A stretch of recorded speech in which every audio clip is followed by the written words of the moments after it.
I was recently watching a video from Did You Know Gaming. It was called The Batman Game That Became Shadow of Mordor, Game History Secrets, and it's a video I'll link in the description down below.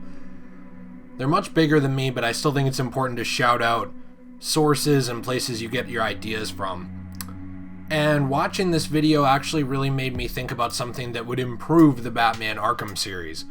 It's something that I've seen appear on a lot of wish lists, so I know I'm not the first person to think of it, but today I wanted to make a case for why Batman Arkham could really use the Nemesis System to help improve the gameplay, the way that the actual world functions, and to play into the detective aspect of Batman.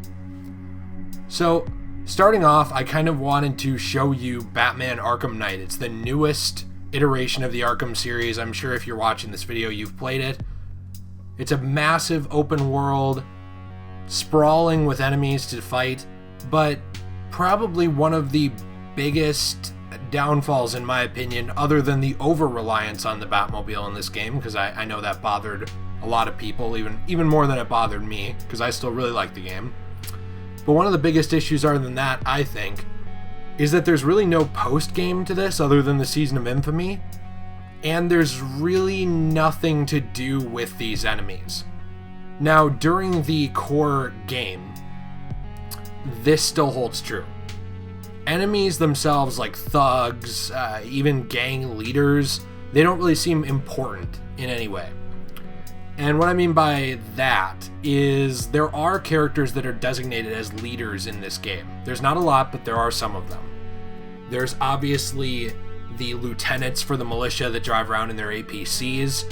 That really just ties into the Arkham Batmobile gameplay again, which was a big complaint for a lot of people. They're designated as leaders, and pretty much every encounter for them is the exact same. You drive up behind them with your Batmobile, you take them out with a homing shot, or you ram into them until they're gone. That's a side mission completed. The other leaders that are shown are leaders in charge of little command points in the city. They will have walkie-talkies or things that will keep up these road barricades. You take them out, that's it. There's nothing special about them. There are classes of enemies in this game, such as there are, obviously, the standard thug. The standard thug can pick up a pole or a gun.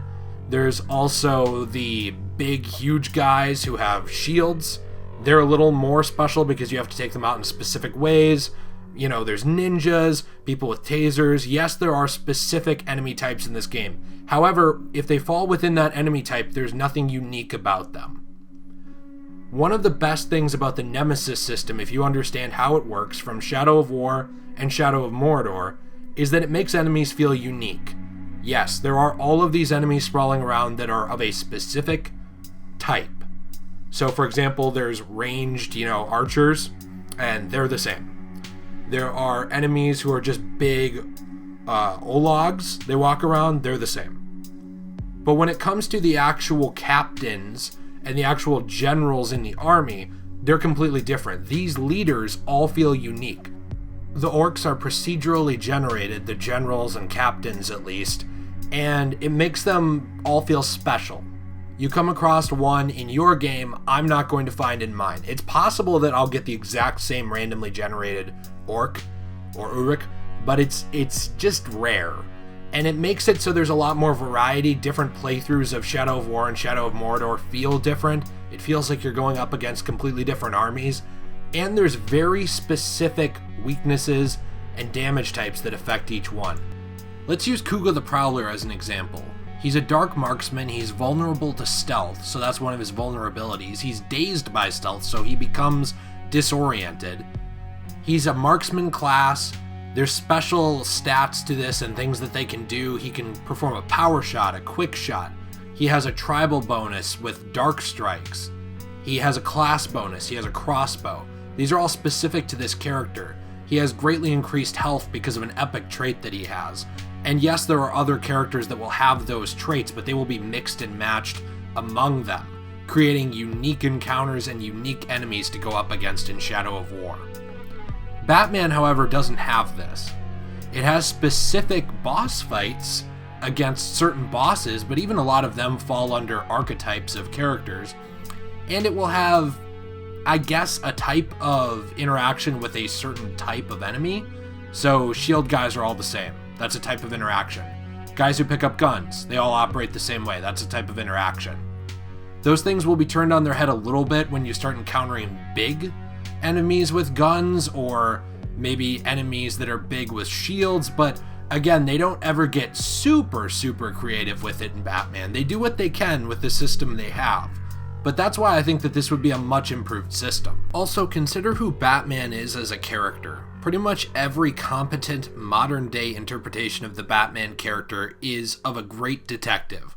Is he the world's greatest detective?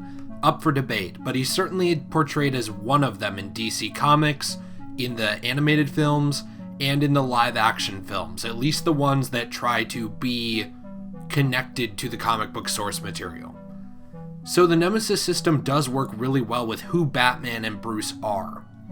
Batman is a character who studies his enemies. He knows their strengths, he knows their weaknesses. If Batman needs to go up against Superman, he has a plan for it. If Batman needs to go up against other members of the Justice League, he has a plan for it.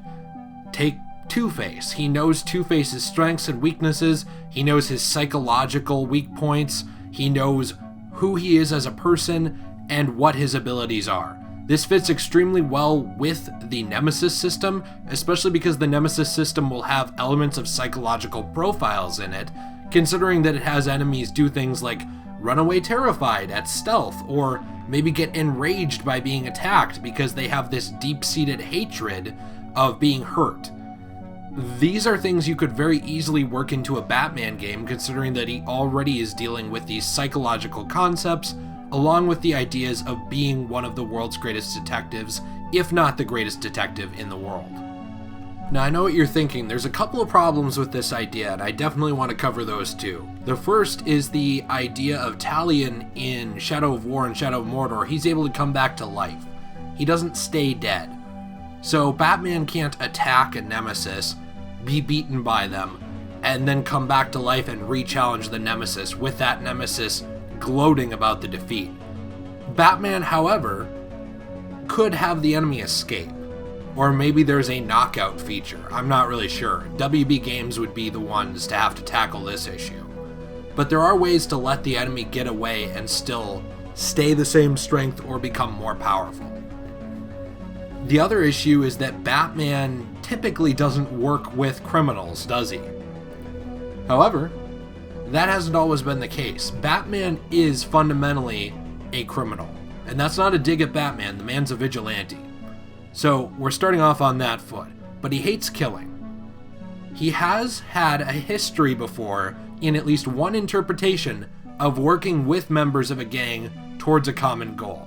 And that is in one of the most popular Batman stories ever written, The Dark Knight Returns. If you haven't read this story by Frank Miller, perhaps you've seen part 1 or part 2 of the animated feature. It's probably one of the best Batman animated films in my opinion, and one of the better, more solid Batman films out there. And without getting into heavy spoilers, in this story, there comes a point where Batman splits up a gang called the Mutants. One section of the Mutants actually defects and calls themselves the Sons of Batman after being inspired by watching Batman take down their leader. Now, Batman doesn't appreciate the way the gang has conducted itself in the past, and he does not allow killing. Except when the Dark Knight Batman allows killing, because he does sometimes, but he does not from this gang. So he tells them what the rules are. They're not to use guns, and they're to follow his lead on the no-kill rule. So essentially, if these members are willing to fall in line behind Batman, he's happy to have them. There could be a similar system in place here, especially if the Court of Owls is the primary antagonist of this game. Maybe the gangs of the city, or certain members of the gangs of the city after defeat by Batman, understand that there is a common enemy that needs to be taken down. And even if it doesn't tie into the Court of Owls specifically, you could still go the route of these characters being human beings who maybe don't always hate Batman when he finishes them off. Maybe they're actually able to come to some sort of agreement with him, or fall in line behind him as a sort of leader figurehead. Again, this wouldn't work for every enemy in the game, but maybe it would work for the actual Nemesis characters. So I did my best here to simply outline why I think the Arkham games would really benefit from having more of the Nemesis system put into them, or at least a modified version of it. Let me know what you think in the comments down below. Do you agree? Do you think that the Nemesis system would fit well in Batman Arkham?